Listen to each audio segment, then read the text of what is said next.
This is how I've healed my wounded feminine energy, just by honouring myself. These days, I don't apologise for being me. I like who I am, and I feel confident in who I am. I take time to rest. I take time to pamper myself.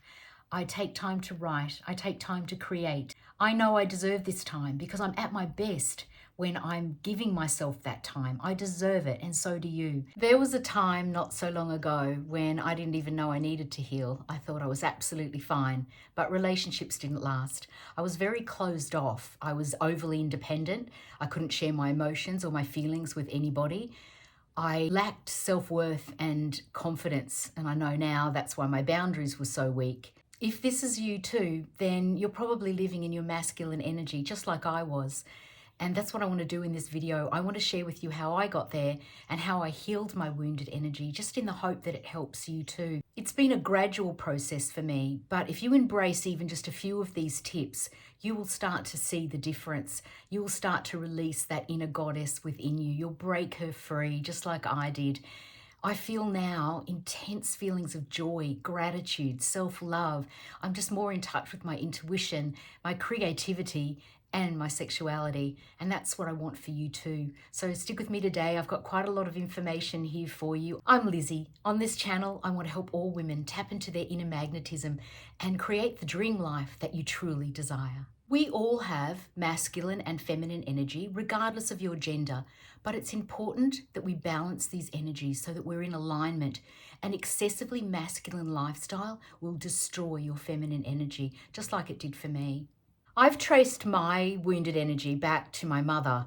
She was a very strong force in my life, a very controlling force in my life. Now, my dad adored her, so I just figured that this was what men liked in a woman, and that's what I saw as a child. But from my perspective, it was a relationship full of conflict because I was also growing up to be quite a strong woman. I don't want to talk too badly of her because she's not with us anymore, but she really did mold my life. She critiqued everything in my life, my lifestyle choices, my employment choices, my spending habits, my styling habits. I was always trying to please her, and it just seemed like that was always a difficult thing to do. She also didn't like a lot of feelings, a lot of emotions being brought out. She wasn't one for hugs or tears. You know, that came across as something that was a bit weak. You had to be strong. You had to be able to stay in control. You had to be able to take care of your life. Eventually, I got married quite young, I think probably to escape the situation. And of course, she wasn't happy about my choice of husband.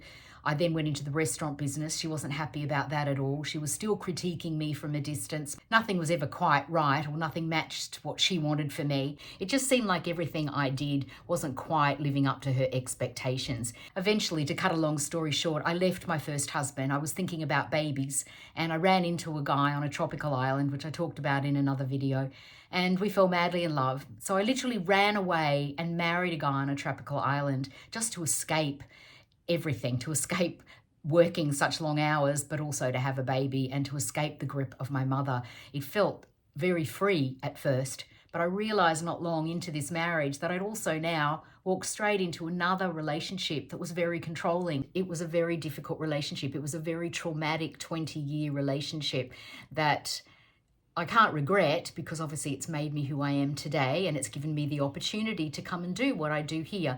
But it was difficult. Eventually, I left that relationship. But when I left, I was just a shell of the girl that had gone into it. And that's where I started to need to heal. And that's where these tips come from for you. I needed to find my inner goddess. She was in there somewhere. I realized as my dating life started to evolve again that relationships weren't lasting, that my boundaries were very weak, that I wasn't showing emotion, that I wasn't letting anyone in. I certainly wasn't trusting men.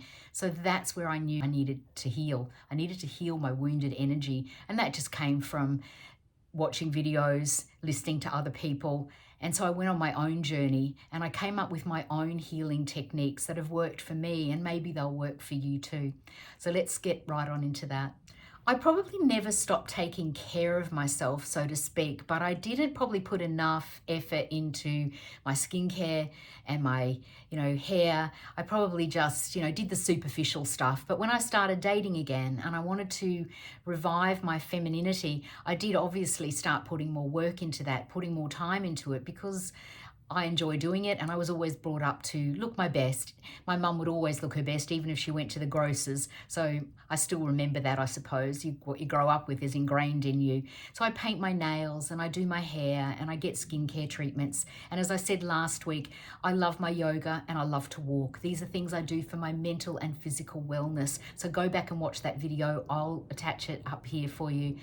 But the other thing that I really started to do that I hadn't been doing was to stop feeling guilty about resting, about just taking time to chill out, to be calm, just to get away from everybody and everything, even if it's just for half an hour, maybe an hour in the afternoon. I'm a very early riser, as I said last week as well, so I need to have a little bit of chill time in the afternoon. So whatever your routine is, try and work this into your life, because I used to just feel so guilty if I wasn't working all the time.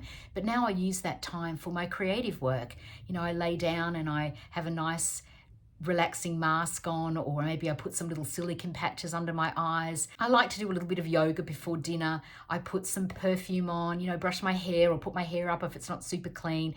And then when my partner comes home, I'm smiling, I'm relaxed, I'm rejuvenated, and he gets the best of me. He sees my feminine energy and he loves that. You know, he always grabs me for a hug. And I just find that men like it more when you take time for yourself than if you don't take time for yourself. What you do for yourself, how you make yourself feel, you'll get back in spades from them, because that masculine energy is sparked by you feeling relaxed and feminine and calm and at peace. They love that energy because he's come home from a long day as well. And we've both had long days, but he's come home from his day and he just needs to chill out a bit as well. After doing a bit of yoga and having my rest, I'm not bombarding him with, you know, questions or, you know, any angry energy or any tense energy. I'm not closed off. I'm just open and relaxed. And that's how we start our evening together. Even if I'm still in bed when he comes home, he stays nice and quiet. He respects that time because he knows when I get up that I'm going to be better for it. Don't feel guilty. Take that time for yourself.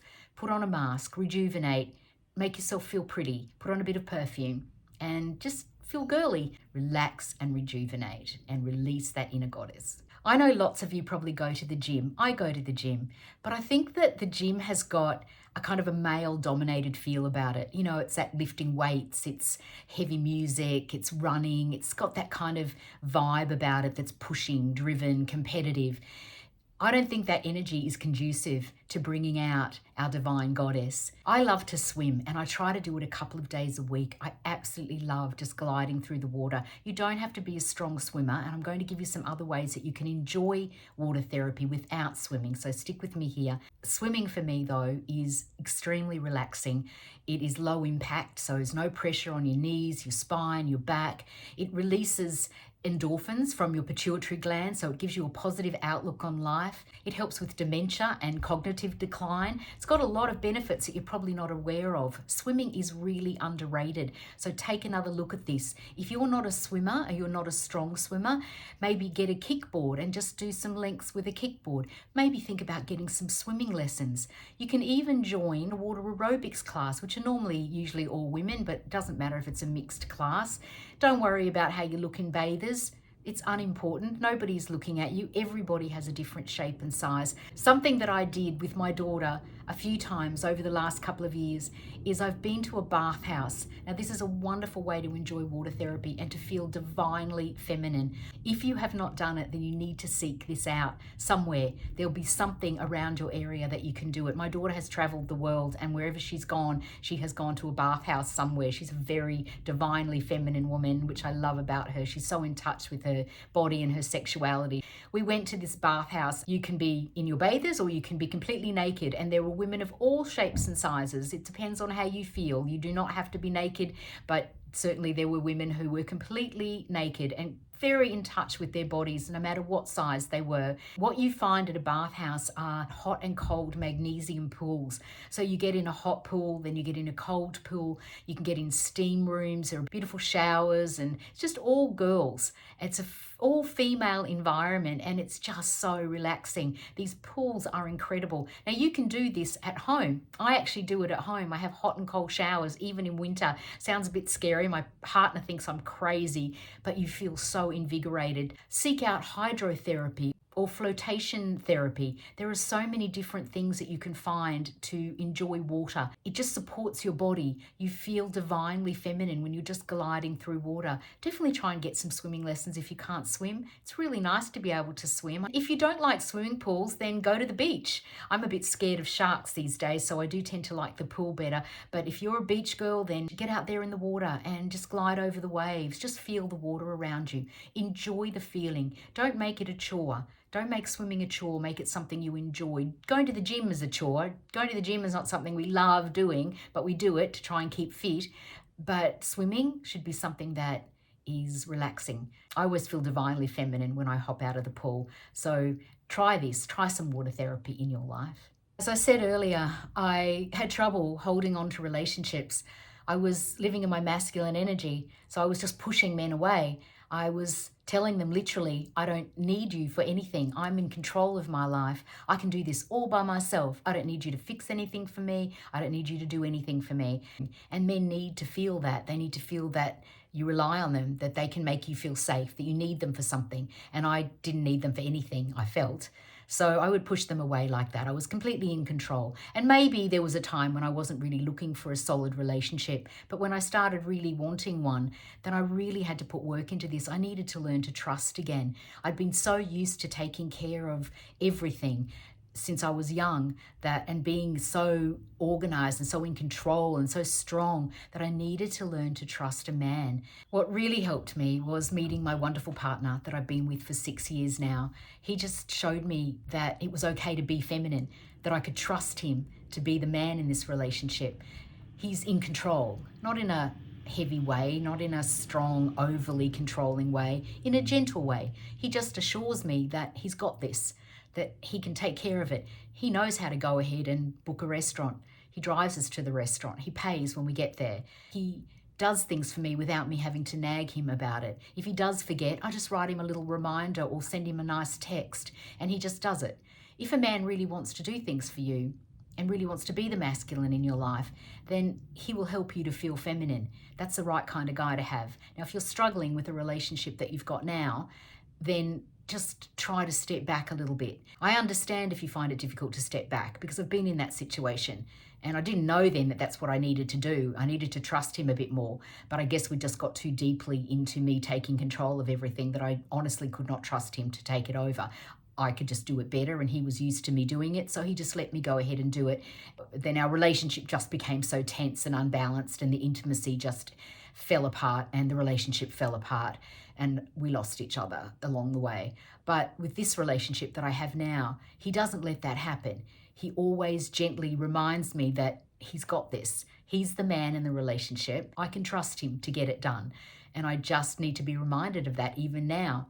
And it makes me smile because I'm so grateful that I've got this wonderful, strong masculine force in my life that allows me to be a feminine woman. You need that. You need both energies. So if you're out there on the dating scene and you're looking for someone, look for a guy that's a real gentleman. Look for the guy that is holding out the chair for you, that wants to buy you a drink or buy you dinner or drive you home. Make sure that you're at least safely getting home. Maybe check in with you that you got home safely. Just look for those little things that says to you, this guy really cares about me. This guy wants to be the male in my life, that I can be the feminine. And that's what you need. We need to balance these energies. When you're working, you might not be fully in your feminine energy, but when you get into male company, you need to be able to be in that energy, and having a strong masculine force with you will help you to do that. That's what I found.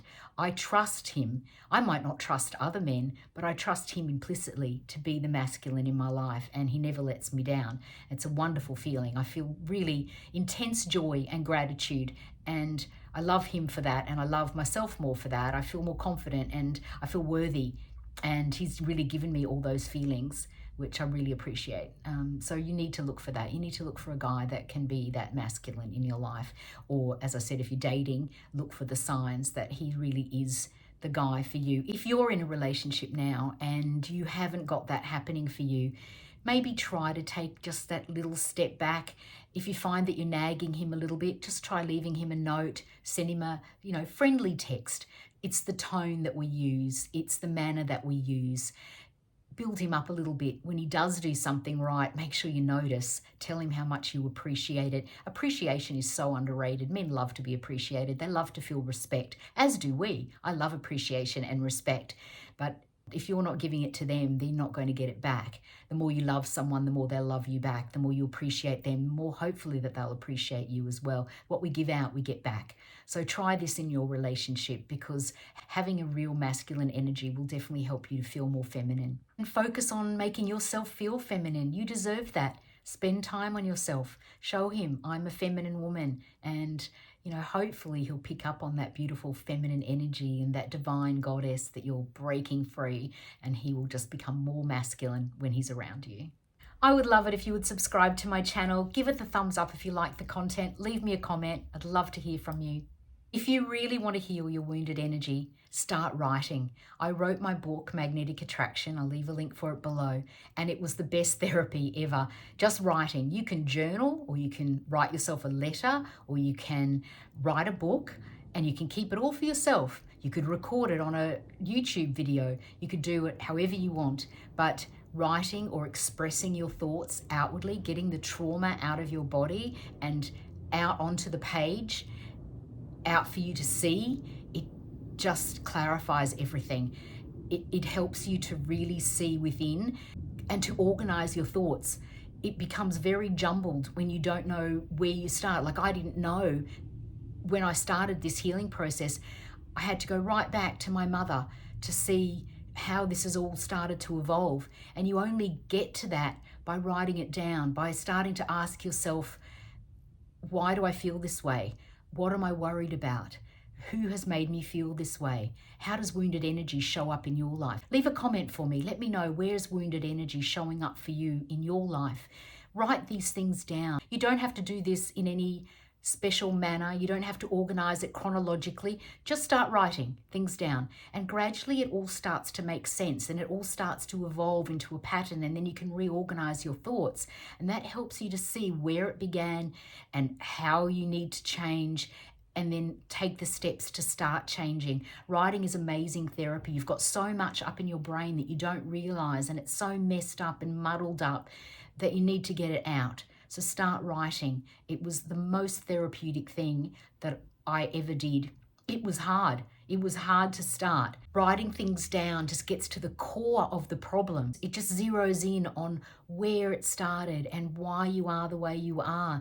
And there's no regrets. We are who we are because that's our life experience. You can only take those life experiences and utilize them the best you can. I use my trauma and pain and sadness and what I've learnt to give back in my YouTube videos. This is not a job for me. This is my creative outlet. And this is how I enjoy being a woman. I love to create, which brings me to the next thing, which is being a creative. As I said, this is not a job for me. This is my creative outlet. I absolutely love to do this because I'm also giving back to women. I'm involved with women. It's something that my mind is focused on, is what can I tell you this week? What can I advise you? What tips can I give you from my life experience that would help you to heal, or to be a better woman, or to be a more magnetic woman, or to live a better life, to live the dream life that you want, or to find that relationship that you crave. They're all the things that I think about all week and that I write about and that I just try to give back here. That's my creative outlet. But you can do all sorts of things. As a woman, you need to be creative. I have never enjoyed creating so much as I do now. It gives me intense joy and satisfaction. It gives me a sense of confidence and self-worth. So try anything: dancing, journaling, scrapbooking, cooking, baking, a wine appreciation class, yoga if you're not doing that already, jewelry making, painting, photography, flower arranging, gardening. What about learning an instrument or a new language? Anything that inspires you, that takes you away from the everyday, that you can immerse your mind in. I often say in videos about keeping yourself busy, I don't mean doing things that are work, work, work all the time. I just mean things for you, things that make you feel happy, that make you feel confident, that make you feel worthy, because then you're in a much better position when it comes to relationships, because you don't feel so needy of other people in your life, because you've got this wonderful outlet for yourself. That sure, it's great to have other people and a man in your life, as I love having a man in my life, but I also love my creative outlet. I love doing this so much. It takes up hours of my time and it just keeps my mind busy, and it takes me away from the everyday stresses. It helps me to get right into my mind and just think deep into my heart. What is it I want to give back? What is it I really enjoy doing? I mean, I enjoy my yoga. I love walking. I also like to just write, and I like to journal. I like to just read. I'm deeply into astrology. So these are all things that I do in my spare time. They're my outlets. They're the things that I'm passionate about. So what is it that you're passionate about? What lights you up? Bring out your divine goddess by getting creative. Get into something that lights you up, that makes you feel happy, truly happy, and gives you a sense of confidence and peace and self-worth. None of these things should cause pressure in your life. You only do these things because you enjoy them. It's a sense of achievement for you. If you don't want to do it, then you don't do it. But I can't tell you how much enjoyment it has brought me. What creative outlet might you think about doing? Is there something that you've thought about doing but you haven't made that move yet? What is it you'd like to do? Tell me, I'd love to know. This is how I healed my wounded feminine energy. I hope it's been helpful to you. I know now that I need time for rest and relaxation, for my creativity. I deserve that. As a woman, I know if I take more time to honor myself, to pamper myself, to feel pretty, to feel girly, that my life is just so much better. I feel intense joy. I feel at peace. I feel love for myself. I feel joy and abundance, and that all comes back to me. I'm radiating on a frequency of joy and abundance and love, and that just comes back to me from every area of my life. I don't feel I need to control everyone, and I don't need to chase things. I just feel more at peace, more free, and that's what I want for you too. Let me know if this video has been helpful to you. I'll see you next time.